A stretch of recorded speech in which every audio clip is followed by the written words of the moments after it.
Welcome to the Black Box App Podcast. I'm your host, Kenneth L. Johnson, founder and developer of blackbox.tech, a career consciousness portal for Black men.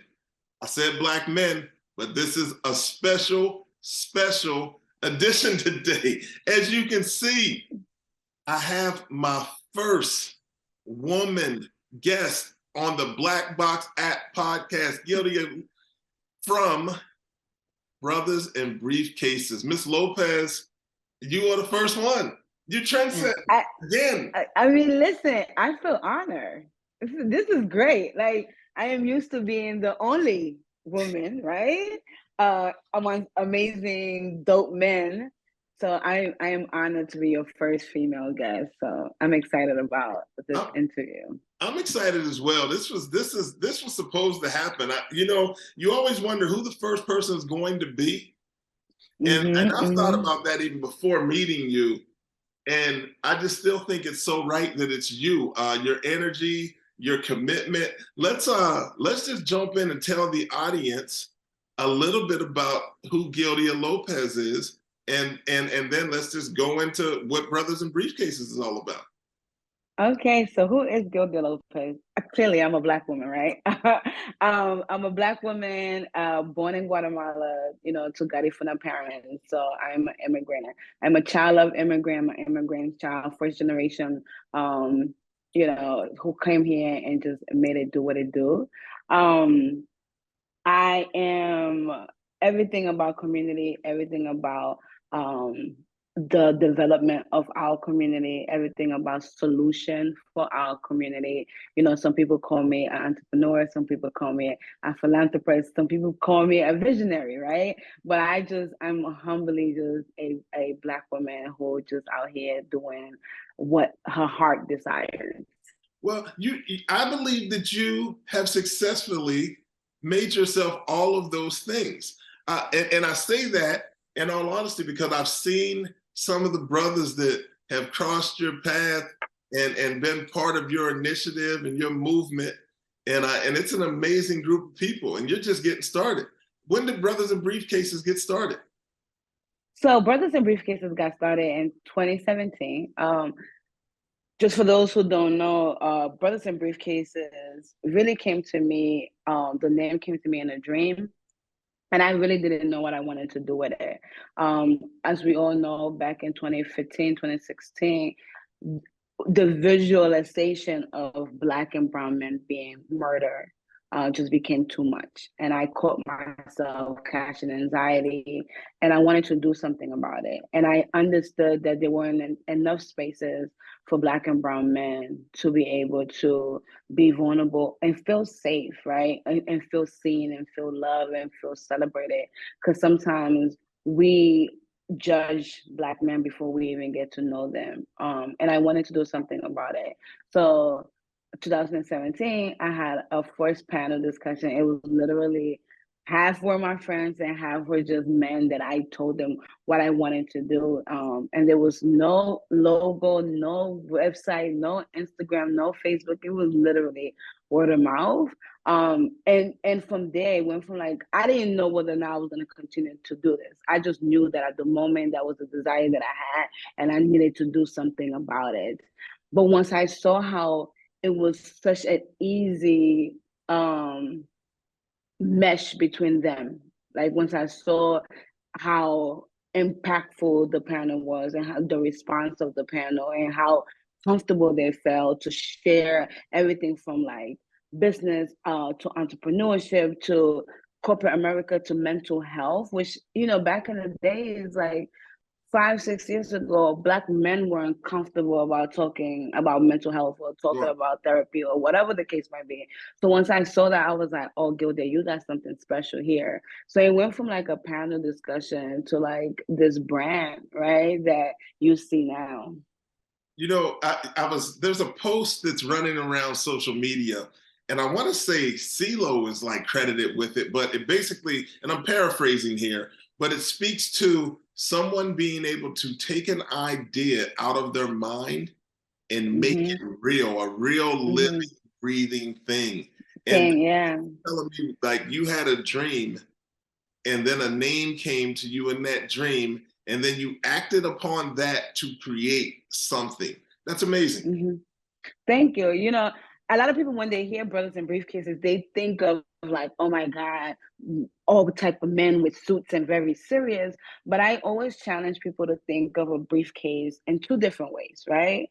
So yes, we are highlighting Black and brown men and celebrating Black and brown men. And what do you bring to the table, right? Your briefcase is exactly what you bring to the table. So if you're a photographer, it's your camera.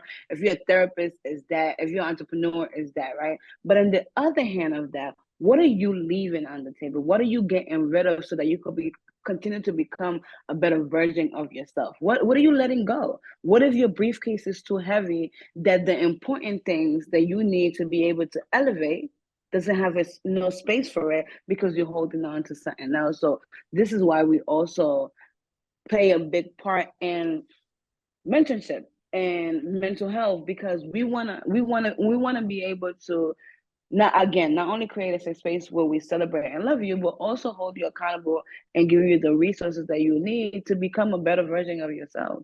You know, so just looking at some of the brothers that are involved with your organization, they seem to be individuals that are comfortable holding people accountable because they hold themselves to a very high standard, not a standard that they believe is better than anyone else, but just a high standard. And I think that's really important as we start to come together as groups and do some group thinking and some group problem solving. And it looks like you've provided opportunities for people to do that. Now I know, and I'm not sure when this is going to be released, but I've been watching you and I'm seeing how you're moving, and you're doing some programming to support mental health. You're doing some programming to support entrepreneurship and professional development. But I've also heard that you don't like to be front facing with some of this stuff. You just want to be on the side, kind of, you know, holding the strings to the situation. So yeah, on the post, you were front and center, and I was like, hold on, what's going on here? yeah. So you know, for a while, no one really knew that it was it was a Black woman behind Brothers and Briefcases. All the flyers are always men that we are highlighting, and the host is a man. And everything that I do with Brothers and Briefcases is very intentional, from what we serve to the gift that I give to the environment that I pick, whether it's at the Gentleman's Factory, which is the next Brothers and Briefcases being held at, or a space that I build and create to make it such a comfortable luxury gentleman feel space, right? It's very intentional. Once the pandemic happened, then you know, I had to go on live and everybody started getting to know that it's a woman behind so it. It pulled you out. The pandemic pulled you out a little. Okay. It pulled me out, right? And what's so special about May 24th, our mental health awareness event, is people get to see how I interact with men, which is very important, right? Because I think that many people don't understand why I do what I do. So they get to see how I interact and the importance of having this type of conversation, and why the space is such a safe space, because I make it such a safe space. Even if I'm not the one hosting, the questions that are being asked, the men that are being picked, I'm the one who makes those decisions, right? So that's what makes May 24th special, is literally a conversation between Erin and I, who is also an alumni, right? And we will talk about the importance of mental health, and people get to see a little bit of what type of conversations I will have when I launch the podcast. Nice. Oh, so there's a podcast launch coming. See, you get to know it first. You got breaking news on the Black Box App podcast. The Brothers and Briefcases podcast is coming. You know I need to show up on that podcast, right? Oh, you are. So the beauty about it is, of course, it's going to be a lot of alumni, and you know, you of course will be a future alumni. But I get to really speak and create that space, right? Like just really having this unfiltered. It's called Unpacking Your Briefcase with Ms. Lopez. Okay. So it's very like unfiltered, very homely. Like, let's talk about your fears. Let's talk about what stops you. Let's talk about co-parenting. Let's talk about starting a business. Let's talk about being a first immigrant child. Like, let's talk about all the things that some people are afraid of talking about, or people don't even tap into talking about it.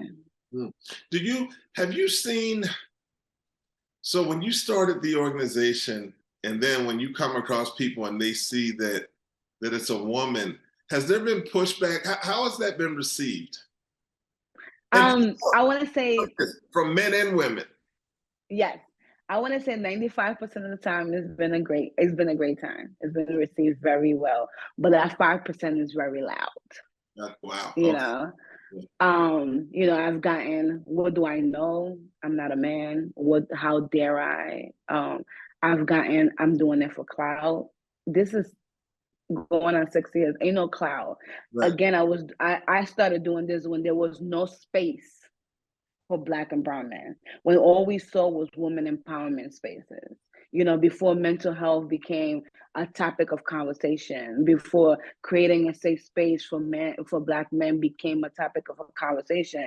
I've been doing this. I don't do it for the blue checks or the Instagram following. I do it because I believe in Black and brown men. I believe in the Black community. I believe in my community, right? So I've gotten that. I've gotten nasty DMs. I've gotten that were never paid to come.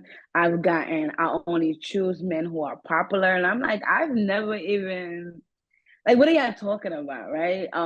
But the 95% overshadows that little 5%, because I also understand that although I'm doing this for Black and brown men, there is still a boy club community, right? So there are a lot of places that I'm not invited to. There are a lot of places that, they don't even want me around. And there are a lot of men that I've seen who have copied or in copying the type of work that I do. Sure. Well, we're glad you do it, and you do it well. We're here today with Guildia Lopez of Brothers and Briefcases, founder of Brothers and Briefcases. I want to talk to you about something. What I've noticed, and I've been in public spaces with you, and a lot of people, but I'm getting the feeling, I received the feeling, and then a little birdie told me that you get that love because you show up and support other people, and not just men, women as well. Where's that come from? I just would imagine, like you speak about being an immigrant, and then you're being a woman. You put yourself in uncomfortable or maybe even unfamiliar spaces, and then you come out as the winner. And how's that happen all the time? What is that?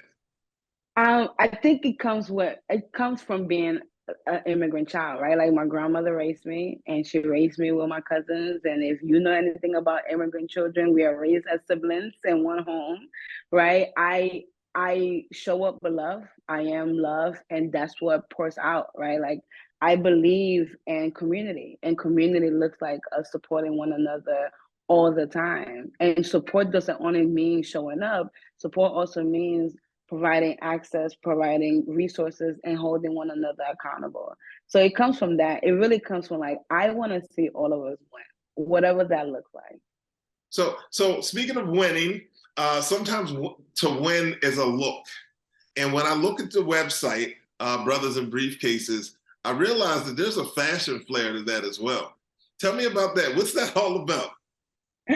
So before I started Brothers and Briefcases, I worked in luxury goods and fashion, right? So it speaks to that. It speaks to the aesthetic of how I live life and how I want the world to see Black men, right? Because Black men we're not out here just sagging pants and all of that. Like, we have some presentable Black men, and we are fashion. Black people are fashion, yes. Right? We are trendsetters, and the aesthetic of our website, our products, our events, our Instagram, all coexist because that's who I am, right? B&B still have to have some part of me. Okay, makes sense to me. Makes sense to do. Well, you do it well. That surprised me when I first found out about your organization. It made sense, but it surprised me, and I think it was because I just heard Brothers and Briefcases, and I know there's a look that goes with that. But now that I see your thought to briefcase isn't the traditional briefcase, it's kind of whatever you're bringing with you that you're willing to share and that you're willing to leave as well, right? So that makes it make more sense to me now that I understand kind of where mentally where you're coming from with it. So you start the organization and you decide to do your first event, right? And so tell me what that looked like. What was the process? So let's walk through this. What was the process to you saying, you know what, I want to do an event? And then what did that event look like? What was addressed at that event? Okay, so at 3 o'clock in the morning, I called my friend Camilla and I was like, girl, I'm doing an event. And she was like, you doing what? I'm like, yeah, I'm going to have a panel discussion. I'm just going to have a whole bunch of men and I'm going to make it happen, right? Like I said earlier, half of them were my friends. So my friend Chris, who's a chef, I called him up. I'm like, I need you to be part of the panel. And I also want you to cook because, you know, we got to have some good food. Chris had 2 jobs. Chris had 2 jobs. And because, again, I'm big on building relationships and respect. And because we've built that relationship, he was able to say yes with no questions, you know? So I contacted him. I contacted my friend Michael. I contacted my friend Curtis. And they were my only friends on the panel. Everybody else was somebody that I've never met. Okay. But it just kind of like worked that way. Kels Mania is his Instagram, where his name is Kels Burnett. He's part of the Harlem Haberdashery in Harlem. Okay. And he was the first person who said yes to me. I went to his boutique. My friend was having a party there, and someone already had told me about him. But I was like, don't hook me up. When I see him, if I'm led to speak to him, I'm gonna do it. So I spoke to him. I'm like, hey, my name is Guildia Lopez. I have this, you know, event coming up called Brothers and Briefcases. I would love for you to be part of it. And he said yes. He didn't ask no questions. He didn't say what was it, you know, what's the details. He didn't say who are you. He said yes. He said, here's my card. Whenever you're ready, let me know. So he said yes. Then I asked my friends. And then Carlton, he is the founder of Black Men Smile. I saw him in Atlanta in April. The first event was in June. I saw him in Atlanta in April, and I was like, hey, my name is Guildia Lopez. I'm having this event in New York. I ain't got no money, but I would love for you to be a part of it because I love what you're doing with Black Men Smile. It kind of works with what we trying to do with Brothers and Briefcases. Sure. No hesitation. He said yes. I said, oh, yes, we on the road. And then, you know, Purvis and Tim were someone that they were recommended. And yes, the first panel was amen, and it was a lot for a panel. However, it gave me the, oh my God, this could be something bigger, right? The space was a beautiful space downtown. One of the things I love to do is create spaces that speak to gentlemen, right? So it was exposed brick, brown sofas, you know, green sofas, very gentleman, very luxe. We had wine, we had food, we had music, we had the vibes, we had, you know, my first event was sponsored by, you know, Harry's, was sponsored by all these companies that didn't even see a website, didn't even see a logo. You know, if you see our first t-shirts, for the first event, you're gonna be like, Guildia. It was literally the word Brothers and Briefcases, right? And after I sat down, after I went home, you know, you get the jitters of first event. I was like, Guildia, you got something going on, you know? And they started asking me, are you doing this next month? I was like, next month? Doing events costs money. Yeah, exactly. But people left with a desire for more, right? So that's a great thing. Well, speaking of more, talk to me. How do people stay connected with all that is Brothers and Briefcases? I know you're behind the scenes. You like to hide. You were like, how did you find me? Right? So I was telling somebody the story that yesterday. I was like, Kenneth really found me. I'm a recruiter. This is what I do. This is what I do. But look, but know what? I found you, and then the first time we met, that was like a magnet. You came in, I was there, and it was like, hey, hold on, like, I know you. Oh, wait a minute. I'm about to speak to you. Yeah, right. So we were both on the same mission. Yes. How can you find Brothers and Briefcases on Instagram, Facebook, website, TikTok? Yeah, I'm on TikTok, guys. Okay. Bear with me because we are in this world, and even YouTube. I put some of the recaps of our events on YouTube.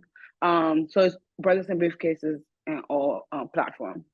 I love it. I'm so excited about the work you're doing. Please continue to support us because we need it. We need it. And sometimes we need it from, I'm not going to say unfamiliar faces because Black women do really support Black men. Mm-hmm. But I think for you to have named it Brothers and Briefcases and really kind of just opened your hand up to support Black men is really something special. So I want to say thank you on behalf of Black men for all that you do. And I just think that everybody should go check out the Brothers and Briefcases website, support them. I need to get one of those card folder, bill folder thing. I need to come out like that. That's really nice. So Thank you. Nice stuff on the website. It's just, I can't wait to continue to see what you're going to do with the platform. It's amazing. Thank you so much. Thank you for again reaching out. Thank you for loving the platform, right? Like this is why I do what I do. Like I always tell people, yes, it probably benefits me in the future, but face value, it really is just I always call it like a love letter to Black men. Like this is for you. This is what I'm giving you. This is what I want the world to see, right? The gift that I'm giving you, I want the world to see it. So thank you for seeing that. Thank you for seeing it even before meeting me. A love letter to Black men. Talk that talk. I see you. Yeah. Guildia Lopez on the Black Box App podcast. I'd like to thank you. I'd like to thank our listeners for tuning in. We'll keep it coming. Again, this is the first woman to take the seat on the Black Box App podcast. I'm sure more to come, but she's waving the flag for all that is good about Black men, and I support and appreciate that. So thank you very much. We'll see you on the next episode of the Black Box App podcast. I'm your host, Kenneth L. Johnson.